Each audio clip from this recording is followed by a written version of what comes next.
Video में आज हम बात करेंगे पूरे वीक में नेचुरल गैस की प्राइसेस का कैसा मूवमेंट हो सकता है। दोस्तों अभी आपको पता है बहुत सारी न्यूज़ आ रही है जिसके कारण से बहुत ज़्यादा उठाफटक हमें नेचुरल गैस में देखने को मिल रही है। पिछले स्टार्टिंग वीक में हमने देखा था कि एकदम से एक अच्छा बुलिश मूवमेंट देखने को मिला था, 330 से 397 तक गया था। उसके बाद में ऑलमोस्ट कंसोलिडेशन फेस आया है। तो इसका क्या कारण रहा ये भी मैं आपको बताऊंगा, साथ ही साथ मैं ये भी बताऊंगा इसे कौन सी चीज़ है जिसके कारण इस वीक में या तो गिरावट या फिर अपसाइड जा सकता है। इसलिए वीडियो बहुत इंपॉर्टेंट होने वाला है दोस्तों, पूरे वीक में आपके लिए काम आएगा, इसलिए वीडियो को पूरा देखना। और लास्ट में अगर आपको सारी चीज़ समझ में आती है तो प्लीज़ वीडियो को लाइक और चैनल को सब्सक्राइब करके जरूर जाना। तो चलिए सबसे पहले हम देखते हैं नेचुरल गैस के स्टोरेज डाटा को। स्टोरेज डाटा हमारे लिए इंपॉर्टेंट है दोस्तों, क्योंकि ये हमें ये बताएगा कि एक्चुअल में चीज़ें चल कैसे रही है। ठीक है, स्टोरेज डाटा की अगर हम बात करें तो आप देख रहे हैं वहाँ पे 1760 कितना 1760 मिलियन क्यूबिक फीट का स्टोरेज हमें देखने को मिला है।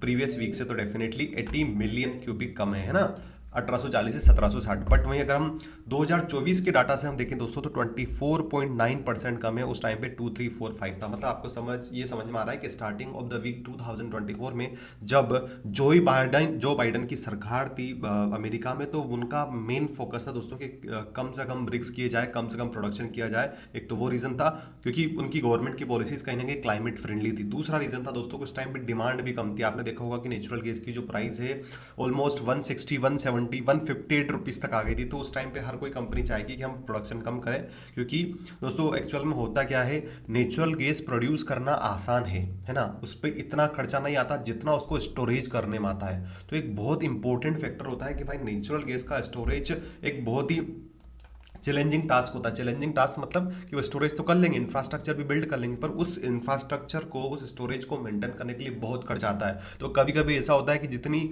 लागत नहीं होती उससे ज़्यादा उसका स्टोरेज कॉस्ट आ जाता है। क्यों आ जाता है? फॉर एग्जाम्पल लेट से किसी ने जनवरी में नेचुरल गैस का प्रोडक्शन किया, सब चीज़ हो गई, और वो मान लीजिए उसको दिसंबर तक होल्ड करना पड़ रहा है। मतलब आप समझ रहे हो उसका कितना ज़्यादा चीज़ें लग जाती है, रेंट है उसका, लैंड कॉस्ट है, प्रोडक्शन कॉस्ट है, उसके बाद में एम्प्लॉय कॉस्ट है, ऐसे बहुत सारी चीज़ें फैक्टर करती है। तो चलिए इसके बाद हम देखते हैं कि क्या यहाँ पर सबसे बढ़िया तो हमने स्टोरेज देख ली। अब हम बात करते हैं कि क्या ये जो कंजप्शन है वो बढ़ रहा है या नहीं बढ़ रहा है, क्योंकि कंजप्शन बढ़ना जरूरी है दोस्तों। अगर कंजप्शन नहीं बढ़ेगा ना प्रॉब्लम आएगी। देखिए यहाँ पर मैंने आपके सामने कंजप्शन डाटा लगा रखा है। यहाँ पर आप देखोगे कि एक चीज़ क्लियर समझ में आ रही है मुझे, वो ये है कि इस वीक में जो अभी जो वीक निकला है 2/27/25 से लेके 3 मार्च तक, यहाँ पर आपको समझ में आ रहा है 5 मार्च तक कि ये जो कंजप्शन है ना दोस्तों, आप देख रहे हो कम हो रहा है। यूएस कंजप्शन टोटल 99.5 था, है ना, और अब कितना हो चुका है 85.5। ठीक है, उसका ये बिलियन क्यूबिक फीट में पढ़ रहा हूँ दोस्तों मैं। इंडस्ट्रीज का भी आप देखो कम हो रहा है, रेसिडेंशियल का कम हो रहा है, मैक्सिको एक्सपोर्ट्स का कम हो रहा है, पाइपलाइन का कम हो रहा है। मतलब आपको ये चीज़ समझ में आ रही है दोस्तों कि कहीं ना कहीं जो भले प्रोडक्शन एक बार ये बढ़ा ले, बट कंजप्शन कम हो रहा है। कंजप्शन जो है ना वो धीरे धीरे धीरे धीरे कम हो रहा है। इस वीक में, गई वीक में हुआ है, और यही मतलब यही इसी टाइप का सिनेरियो अगर हमें नेक्स्ट वीक में देखने को मिला दोस्तों, तो अच्छा खासा फॉल भी हमें देखने को मिल सकता है ना। तो ये चीज़ें बिल्कुल हमें ध्यान में रखनी होगी। अगर दोस्तों आपको ये सारी अपडेट रेगुलरली चाहिए तो आप टेलीग्राम पे ज्वाइन कर सकते हो। वहाँ पर मैं सारी अपडेट आपको डे बाय डे देता रहता हूँ कि एक्चुअल में हो क्या रहा है। टीएफटीसी डाटा की अगर हम बात करें तो यहाँ पर एक चीज़ हमें क्लियर समझ में आ रही है कि आप देखो कि जो प्रोड्यूसर मर्चेंट प्रोसेसर है उनकी पोजीशन में आप देख रहे हो कि 37,20,941, ये मतलब सबसे ज़्यादा इनकी लॉन्ग पोजीशन बनी हुई। शॉर्ट पोजीशन 17,90,000 है। मतलब ये ओवरऑल अगर हम इसका देखें यहाँ पर तो लॉन्ग पोजीशन ज़्यादा बनी हुई है। वहीं हम स्वेप डीलर्स की बात करें तो यहाँ पर आप देख रहे हो लॉन्ग ओनली 6,68,910 है, जबकि जो शॉर्ट पोजीशन है 39,89,000। तो ये शॉर्ट में बैठे हैं। ठीक है, उसके बाद में हम मैनेज्ड मनी की बात करें तो मैनेज्ड मनी में आप देखोगे तो लॉन्ग में ज़्यादा बैठे हैं, 10,84,000 की, और शॉर्ट पोजीशन उनका 88,000 है। तो ये यहाँ पर लॉन्ग में लिख देता हूँ। वहीं अदर रिपोर्टेबल्स की बात करें तो ये भी क्लियरली दिख रहा है 4,44,000 लॉन्ग में बैठे हैं, और नॉन रिपोर्टेबल जो है आपका अभी भी लॉन्ग में बैठे हैं। तो इससे हमें क्या समझ में आ रहा है कि दोस्तों लॉन्ग वाले जो प्लेयर्स है अभी भी कहीं ना कहीं एक बुलिश बेट लगा हुआ है नेचुरल गैस पे। सब चाहते हैं कि ऊपर साइड जाए, और बस एक ही प्लेयर है स्वेप डीलर जो चाहते हैं कि मार्केट में वो शॉर्ट कर रहे हैं। मतलब उनको ऐसा अंदाजा है कि मार्केट में ऐसी गिरावट आनी चाहिए। तो चलिए इसका इंप्लीकेशन क्या होता है ये अपन देख लेते हैं दोस्तों। अगर इस डाटा को हम एनालिसिस करें तो हमें एक चीज समझ में आ रही है कि कहीं ना कहीं या तो कॉन्ट्रैक्ट कम हो रहे हैं या फिर लॉन्ग साइड चीजें बढ़ रही है। आप देख रहे हो कि ये जो है कॉन्ट्रैक्ट या तो डिक्लाइन कर रहे हैं या फिर लॉन्ग साइड थोड़ा सा अपनी पोजीशंस को ये ऐड कर रहे हैं। तो कहीं ना कहीं दोस्तों यहाँ पर हमें ये चीज़ समझ में आ रही है कि कहीं ना कहीं या तो प्राइस स्टेबिलिटी नहीं रहेगी या फिर अपसाइड में जाएगा। मतलब यहाँ पर प्लेयर्स दोस्तों जिन्होंने भी ये पोजीशन ऐड करी उनके दिमाग में ये चल रहा है कि या तो प्राइजेस को अपसाइड जाना चाहिए या फिर साइडवे होना चाहिए। शॉर्ट साइड में लोग अभी कम बैठे हैं, बट ये सिनेरियो पूरा चेंज हो सकता है दोस्तों नेक्स्ट वीक आते आते, तो इस चीज़ को आप ध्यान रखना है ना। उसके बाद में और अगर आप यहाँ पे देखोगे तो जो ट्रेडर्स अदर रिपोर्टेबल्स है वो अपनी लॉन्ग और शॉर्ट पोजीशन को घटा रहे हैं। इसका मतलब क्या है दोस्तों कि लेस कन्विक्शन है उनका इधर डायरेक्शन पे। मतलब आने वाले वीक में हमारा नेचुरल गेस है या तो साइड वे रहेगा या फिर अगर पुल बैक भी आता डाउन साइड में तो इतना मेजर आना नहीं है। कुछ ना अगर कोई इंपॉर्टेंट न्यूज आ जाती है ना तभी जाके ऐसी चीज हमें देखने को मिलेगी। चलिए दोस्तों अब हम देख लेते हैं कि क्या सप्लाई ट्रेंड्स बने हुए हैं करंट में नेचुरल गैस में। नेचुरल गैस में आप देखोगे तो नेचुरल गैस की सप्लाई 0.7% बढ़ चुकी है। सबसे बड़ी बात दोस्तों कनाडा से 20.9% इंपोर्ट्स घट चुका है। आपको पता है जो कनाडा है मेजरली एक एनर्जी पार्टनर है यूनाइटेड स्टेट्स का, क्योंकि आपको पता है कनाडा में आसपास इतनी ज़्यादा हाइड्रो पावर इलेक्ट्रिसिटी जनरेशन, साथ ही साथ में जो नेचुरल गैस का प्रोडक्शन होता है वो क्या करता है कनाडा खुद का कंजप्शन करने के बाद में यूनाइटेड स्टेट्स में एक्सपोर्ट कर देता है, बेच देता है, और वहाँ पर यूनाइटेड स्टेट्स उस नेचुरल गैस को खुद के कंजप्शन के लिए भी काम में लेता है, साथ ही साथ में उस नेचुरल गैस को री एक्सपोर्ट कर देता है। जिस प्रकार जैसे इंडिया है हम हमारे पड़ोसी देश नेपाल बांग्लादेश को इलेक्ट्रिसिटी देते हैं, तो सेम ऐसे सिनेरियो हमें कनाडा में देखने को मिलता है। तो इससे होता क्या है दोस्तों कि कहीं ना कहीं नेचुरल गैस की एक एम्पल डिमांड, एम्पल सप्लाई हमें देखने को मिलती है कनाडा से यूएस से। तो अगर हम डिमांड ट्रेंड्स की बात करें तो आप देख रहे हो total US natural gas consumption है वो 14.5% फॉल हुआ है। क्यों? क्योंकि वार्मर वेदर, गर्मी आने लगी, जैसे मैंने आपको भी बताया था। रेसिडेंशियल और कमर्शियल डिमांड है वो ड्रॉप हुई 21% की। पावर जनरेशन डिमांड फेल हुई 14.4% से। इंडस्ट्रियल डिमांड फेल हुई है 3.9% से। मतलब कहीं ना कहीं ये जो चीज़ें हैं दोस्तों जैसे मैंने आपको बताया है कि वो चीज़ें दिक्कत दे रही है। अब बात करते हैं दोस्तों कि क्या चीज़ें हमें देखने को मिल सकती है। आपको पता है कोल्डर देन एक्सपेक्टेड वेदर हमें देखने को मिल सकता है 16 मार्च से लेकर 21 मार्च तक। शॉर्ट टर्म में अगर हम देखें तो एक कोल्ड वेदर वापस आ सकता है दोस्तों यूनाइटेड स्टेट्स में, जो हीटिंग डिमांड को बढ़ा सकता है। तो अब आपको समझ में आ रहा है कि प्राइस नीचे क्यों नहीं जा रहे, क्योंकि अभी एक्सपेक्टेशन है लोगों को कि यहाँ से वापस अपसाइड मूवमेंट हो सकता है क्योंकि कोल्डर डिमांड बढ़ने वाली है। दूसरी जो हीटिंग डिग्री डेज है उन्होंने ये रिवाइज किया है कि डाउनवर्ड, बट स्टिल इंडिकेट्स कर रहा है कि वो डिमांड हो सकती है। दूसरा रीजन दोस्तों बुलिश फैक्टर का वो टाइट स्टोरेज लेवल है, क्योंकि यहाँ पर भले ही प्रोडक्शन ज़्यादा बढ़ रहा है दोस्तों, बट एक चीज़ हमें समझ में आ रही है कि जिस प्रकार से इन्होंने 2024 से नेचुरल गैस का जो इनके पास स्टोरेज था उसको कंज्यूम किया है ना, तो जो स्टोरेज लेवल होने चाहिए थे वो कहीं ना कहीं थोड़े से घटे हैं। इसके कारण से भी हमें डिमांड देखने को मिल रही है। आप देखिए 11.3% जो 5 किलो ईयर जो एवरेज होता है स्टोरेज का वो कम आया है। उसके बाद में जो विड्रॉल हुआ है 18 BCF का लास्ट वीक में वो हायर था 50 लास्ट ईयर 56 BCF से, जिससे हमें समझ में आ रहा है कि स्ट्रॉन्ग डिमांड बनी हुई है।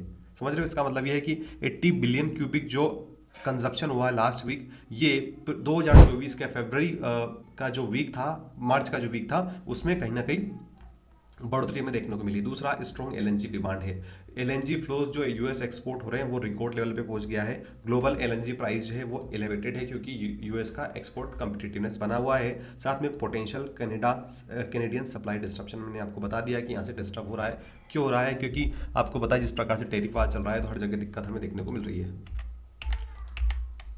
चलिए अब हम बात करते हैं कि क्या ऐसे बेयरिश फैक्टर हो सकता है। वो बेयरिश फैक्टर की हम बात करें तो यूएस गैस प्रोडक्शन मार्च में 105.80 BCFD हो गया है, जो विंटर डिस्ट्रप्शन से ज़्यादा है। मतलब जो विंटर के टाइम पे जो प्रोडक्शन कम हो रहा था उससे ज़्यादा होने लग गया, तो एक ये बेयरिश संकेत हमें देखने को मिल रहा है। रिसेंट डिप हुई है 140.6 BCF की, मतलब आउटपुट हमारा यहाँ पर स्ट्रॉन्ग देखने को मिल रहा है। दूसरा दोस्तों lower demand forecast for the next week, आने वाले सप्ताह में लोअर डिमांड हो सकती है। जैसे मैंने आपको बताया 14 मार्च के बाद में कुछ चीज़ें अगर गड़बड़ होती है तभी जाके प्रॉब्लम, वरना नहीं है। यूएस गैस डिमांड है ये फॉल हो सकती है 110 से 109.5, ज़्यादा अंतर नहीं आ रहा है। वार्मर वेदर है बियॉन्ड 15 मार्च में लिमिट फ्यूचर प्राइसेस, तो 21 मार्च के बाद में अगर थोड़ा जैसे ये जो कोल्डर वेदर दोस्तों थोड़े समय के लिए रहता है, वापस एक वेदर वार्मर वेदर आता है तो भी चीज़ें पलट सकती है। Power plant demand decline, natural gas जो यूज़ होती है पावर जनरेशन के लिए वो करंटली 24.3 BCFD है, जो डाउन है 30। दोस्तों इन सभी चीज़ों को अगर अपन एनालिसिस करें, है ना, इन सभी चीज़ों को हम एनालिसिस करें तो एक चीज़ हमें समझ में आ रही है प्रेजेंट में, एक चीज़ हम कंक्लूड कर सकते हैं कि पहली बात तो ये कि प्रोडक्शन बढ़ाया जा रहा है, और सबसे ज़्यादा प्रोडक्शन बढ़ाया जा रहा है यूनाइटेड स्टेट्स के द्वारा। कैसे बढ़ाया जा रहा है? जो उनका जो करंट जो फैसिलिटीज़ है प्रोडक्शन की, उनका जो प्रोडक्शन उसको रैम्पेंट किया जा रहा है। साथ ही साथ में ऐसे रिग्स जो पहले बंद पड़े थे या फिर उनको स्टॉप कर रखा था कुछ दिनों के लिए कि हाँ हम अब इन रिग्स को खोदेंगे नहीं या फिर प्रोडक्शन चालू नहीं करेंगे, तो वहाँ से भी प्रोडक्शन वो बढ़ने को देखने को मिल रहा है। इसका इम्पैक्ट क्या देखने को मिल सकता है दोस्तों लॉन्ग टर्म में? लॉन्ग टर्म में ये फायदा होगा कि स्टोरेज लेवल एक अच्छे खासे लेवल पर चली जाएगी। दूसरे जो देश है जो नेचुरल गैस का प्रोडक्शन करते हैं, चाइना हो, कतर हो, बहुत सारे देश है दोस्तों, रशिया हो, कहीं ना कहीं वो भी प्रेशराइज होंगे अगर एक लिमिट के बाद में प्रोडक्शन यूएस का बना रहता है। दूसरी इंपॉर्टेंट चीज़ है दोस्तों, अभी आपको पता है कि अभी जो प्राइस में हम अपसाइड मूवमेंट देखने को मिल रहा है नेचुरल गैस का, वो ये है कि कहीं ना कहीं रशिया एक सप्लाई चेन, जो रशिया खुद एक एक्सपोर्टर है, मेजर एक्सपोर्टर है नेचुरल गैस का, वो सप्लाई चेन डिस्टर्ब हो रही है यूक्रेन में कहीं ना कहीं उन फैसिलिटीज़ को, तो इसलिए भी थोड़ा सा प्राइसेस अपसाइड में बना हुआ है। तो ये प्राइसेस कम कब आएंगे दोस्तों? जब यहाँ पर ये जो चीज़ें सप्लाई ज़्यादा होने लग जाएगी, कोल्डर वेदर फेड हो जाएगा, साथ ही साथ में जो रशिया पे जो सेंक्शन अभी यूएस ऐसा संकेत दे रहा है, देखो डोनाल्ड ट्रंप किस प्रकार से पलटते हैं, है ना। पिछली बार तो उन्होंने बोला था हम सेंक्शंस ईज कर देंगे, बोल रहे कि थोड़ा सेंक्शन हम और लगा सकते हैं रशिया पे। तो ये जो सेंक्शन वाली बात है, इसके कारण से भी प्राइजेस में हमें थोड़ा सा अपसाइड मूवमेंट बना हुआ, मतलब गिर नहीं रहा जितना गिरना चाहिए था, जैसे मैंने प्रीवियस वीडियो में बताया था। तो जब भी ऐसी न्यूज़ आती है ना दोस्तों कि रशिया पर सेंक्शन नहीं लगने वाले हैं, मिनरल डील जो है वो होने वाली है यूक्रेन के साथ में यूएसए की, साथ ही साथ में ये जो युद्ध है वो युद्ध विराम होने वाला है, युद्ध खत्म होने वाला, जैसे ही ऐसी न्यूज़ आई है दोस्तों। और साथ ही साथ में ये न्यूज़ भी आती है कि भाई वेदर जो है वो वेदर फोरकास्ट वो थोड़ा सा गर्म हो रहा है, तो वो सारी न्यूज़ दोस्तों रिपल इफेक्ट करके खतरनाक गिरावट की ओर संकेत भी दे सकती है। मतलब आने वाले एक या दो तीन दिन में हो सकता है कि बुलिश फैक्टर बना रहे, थोड़ा बहुत पुल बैक ले, फिर अपसाइड जाए, फिर पुल बैक ले, फिर अपसाइड जाए, और लास्ट में एक बड़ी गिरावट हमें देखने को मिले। इन सारी चीज़ें से हमें ये एनालिसिस देखने को मिल रहा है। तो चलिए अब हम इसका टेक्निकल चीज़ें देख लेते हैं दोस्तों। सारी चीज़ों का मतलब यही कि हम अब इसका टेक्निकल पे क्या इंपैक्ट हो सकता है ये हम समझने की कोशिश करते हैं दोस्तों। जैसा मैंने आपको बताया सेम ऐसे ही हमें टेक्निकल चार्ट पे देखने को मिल रहा है। अब देखिए यहाँ पर ये डे चार्ट मैंने लगा रखा है, इस प्रकार से आपका नेचुरल गैस मूवमेंट करा इसी ट्रेंड लाइन के बीच में, है ना। ये ट्रेंड लाइन बहुत इंपॉर्टेंट ट्रेंड लाइन है, और पिछले कुछ दिनों से स्पेशली अगस्त से लेके ये अब तक ऐसे मूवमेंट कर रहा है ना। तो इसने सपोर्ट लिया इसी ट्रेंड लाइन पर। अभी रिसेंट की बात हम करते हैं, आपको पता है दोस्तों 355 360 से वापस एक बड़ा फॉल हमें देखने को मिला था फरवरी के मंथ में, वो इसका सपोर्ट बना था 268 का एग्जैक्ट सपोर्ट बना था, और अभी वापस हमारा ये 400 को चल रहा है। तो अगर ये जो जोन है दोस्तों मेरा, इस प्रकार से मैं क्या करता हूँ इसका कलर चेंज कर देता हूँ। देखिए ये जो मेरा जोन है इस प्रकार से, ये पहले क्या करेगा नेचुरल गैस इस प्रकार से मूवमेंट देने की कोशिश करेगा। अगर इस प्रकार से देता है तो कहीं ना कहीं दोस्तों डाउन साइड की लेवल निकल के आ रही है 300 की। और अगर आप अभी करंट में देखो, ये जो लोअर हाई लोअर लो के ये जो पैटर्न बना रहा है, अगर इसको ये सस्टेन करता है तो अल्टीमेटली जो हमारा इंपॉर्टेंट सपोर्ट निकल के आ रहा है वो है 300 रुपये का डाउन साइड में, है ना। अप साइड में आपको पता है कि 397 400 के आसपास ने टच कर चुका है। 400 के ऊपर रहेगा नेचुरल गैस, तभी जाके हमें 410 420 की लेवल्स समझ देखने को मिलेगी। तो अभी हमें क्या करना है ये हम देख ले। तो आप आई होप आपको समझ में आ गया होगा मैंने किस प्रकार चीज़ों को एनालाइज किया है। ये जो ट्रेंड है ना, इस ट्रेंड के हिसाब से चीज़ें हमें देखने को मिलेगी आने वाले दिनों में। डाउन साइड में इस इंपॉर्टेंट सपोर्ट देखने को मिलेगा 300 रुपये का। कैसे प्राइस मूवमेंट हो सकता है, मतलब किस प्रकार से मूवमेंट करेगा नेचुरल गैस आने वाले सप्ताह में, तो आप यहाँ पर देखोगे कि ये कंटिन्यूसली रिसेंट में 3 मार्च को इसने 329 का लो लगाया था, उसके बाद में कंटिन्यूसली आपको बताया 397 तक गया था। अब क्या हो रहा है दोस्तों, टेक्निकल लेवल पे देखें तो अभी भी ये इस प्रकार से बुलिश ही बना हुआ है। बुलिश कैसे बना हुआ है, जब तक ये जो लो देख रहे हो ना आप, ये लो, इस लो को अगर ये ब्रेक नहीं करेगा, इस प्रकार से हायर हाई हायर लोज बनते रहेंगे, तब तक पॉजिटिव ही रहेगा। बट उसके लिए जरूरी दोस्तों बुलिशनेस के लिए कि ये जो लेवल है 360 का एनी हाउ ब्रेक नहीं करना चाहिए। ब्रेक करेगा तो प्रॉब्लम रहेगी। अब देखिए यहाँ पर मैंने आपको बताया था जो कि वो डे चार्ट में इस प्रकार से चीज़ें हमें देखने को मिल रही थी, इस प्रकार से मूवमेंट करा था, वो लाइन ये देखने को मिल रही है। इस लाइन को अगर मैं कैलकुलेट करूँ दोस्तों तो हमें एक लेवल निकल के आ रहा है, वो है आपका 374 का, है ना। प्रीशियसली देखो 374, मतलब अभी चल रहा है 369, 374 को टच करके वापस रिवर्सल हमें देखने को मिलता है तभी जाके आपकी नेचुरल गैस में फॉल हमें देखने को मिलेगा डाउन साइड में, वरना नहीं मिलेगा। हमारा ये जो जोन है 360 से लेकर 365 बहुत इंपॉर्टेंट जोन है, इसके ऊपर रह गया मतलब आपकी जो नेचुरल गैस है 375 तक जाएगी, और 375 इसने सस्टेन कर लिया तो एक बार वापस ही 387 जा सकती है। तो 2 पॉइंट हमें मिल गए दोस्तों यहाँ पे, 374 और 385। 374 के ऊपर सस्टेन करेगा तो हम 385 तक के लिए प्लान करेंगे, और 385 के ऊपर सस्टेन करेगा तभी जाकर अपसाइड में प्लान करेंगे, वरना आप देख रहे हो कि यहाँ से यहाँ से यहाँ से और प्रोबेबली यहाँ से एक बड़ी गिरावट हमें देखने को मिल सकती है। ये बहुत इंपॉर्टेंट जोन है दोस्तों, ठीक है। आई होप आपको सारी पिक्चर क्लियर हुई होगी दोस्तों। इसके साथ में डेली अपडेट्स वीडियो भी लाता रहता हूँ नेचुरल गैस का, तो वहां पर भी आपको बहुत सारी चीजें मिल जाएगी। चलिए अब हम इसके एग्जैक्ट, अगर हम इसके डाउन साइड के सपोर्ट की अगर हम बात करें तो सबसे पहले अगर ये यहाँ से रिजेक्शन लेगा तो पहला लेवल हमें देखने को मिलेगा 374।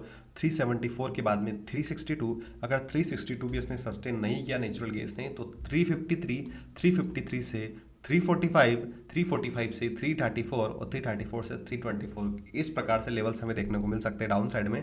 अप साइड की अगर अपन बात करें दोस्तों तो ये जो जोन है आपका, ये बहुत इंपॉर्टेंट जोन है। जब तक इस जोन में रहेगा तब तक इनडिसिसिवनेस बनी रहेगी। हो सकता है दोस्तों कि इस प्रकार से मूवमेंट दे पूरे वीक में, या 3 दिन, स्टार्टिंग के 3 दिन ये ऐसा मूवमेंट दे, और फिर जैसे मैंने आपको बताया कि थोड़ा सा वेदर फोरकास्ट में चीज़ें गड़बड़ हो सकती है, कोल्डर वेदर हो सकता है, तो उस कंडीशन में क्या होगा कि यहाँ से ये सपोर्ट लेके एक अपसाइड में ब्रेक लेगा। उस कंडीशन में हमारा दोस्तों फर्स्ट लेवल 400 रुपीज़ का आएगा, दूसरा 412 रुपये का देखने को मिल सकता है, और तीसरा 415 रुपये तक भी देखने को मिल सकता है। तो इन अपसाइड लेवल्स को आप याद रखना। आई होप आपको सारी चीज़ें समझ में आई होगी अपसाइड में। हाँ, तो ये इस प्रकार का जो मूवमेंट है दोस्तों कब पॉसिबल होगा, जब वेदर फोरकास्ट में बढ़ोतरी होगी। उससे पहले आपको इस पूरे वीक में ये जो जोन है ना, उसी जोन में आपको ट्रेड करने का प्लान करना चाहिए, क्योंकि इसी प्रकार से मूवमेंट यहाँ पर हमें देखने को मिल रहा है। बड़ा मूवमेंट इन दोनों पॉइंट के अपसाइड या डाउन साइड में ब्रेक या क्रेक होने के बाद देखने को मिलेगा। तो ये था दोस्तों नेचुरल गैस पे पूरा complete detailed weekly analysis. I hope आपको वीडियो पसंद आया होगा। अगर वीडियो पसंद आया, कुछ इन्फॉर्मेटिव लगा आपको, कुछ थोड़ा सा हटके लगा, तो प्लीज़ इस वीडियो को लाइक करना, चैनल को जरूर सब्सक्राइब करके जाना। इसी के साथ इस अपने इस वीडियो को क्लोज करते हैं। जय भारत, वंदे मातरम।